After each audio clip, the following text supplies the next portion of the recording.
In today's video, I'm going to teach you how to add a first name in a Mailchimp email automatically. This is a fantastic way to personalize your emails and create a more engaging experience for your subscribers. So let's dive in and get started. First, make sure you're logged into your Mailchimp account. Once you've done that, head over to the campaigns section. Here, you'll want to navigate to all campaigns, then select create campaign. Choose the email option from the list. At this point, you'll decide what type of email you want to send.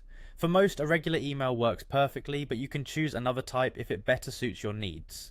Once you're in the email creation phase, go ahead and click on Design Email. This is where the magic happens, and you get to really dig into crafting something engaging. You'll see a variety of blocks that you can use. For our purpose today, focus on the text block. Click on a text block where you want to integrate the recipient's first name.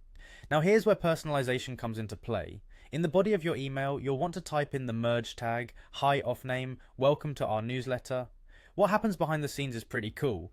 Mailchimp will automatically swap out that merge tag with your subscriber's actual first name. This simple addition makes your communications feel much more personal and related to each individual. Once you've set up your email to include the first name, it's always a good idea to preview it to ensure everything looks perfect before hitting send. So click on the preview option and enter preview mode. This allows you to see exactly how your subscribers will view the email. Check to make sure that your merge tag is displaying correctly with a sample first name. This is crucial because you wouldn't want your first impression to be a glaring technical mishap. To double check everything is set up as it should be, it's time to send a test email.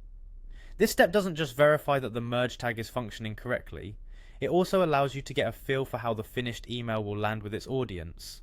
Enter an email address and hit send. Check your inbox and voila, you should see an email featuring the intended first name personalization. If everything looks good, you are set to send your campaign to your subscribers with confidence. And that's all there is to it. With these straightforward steps, you can personalize your Mailchimp emails and create a more engaging connection with your audience. I hope you found this tutorial helpful. Thanks for watching and happy emailing.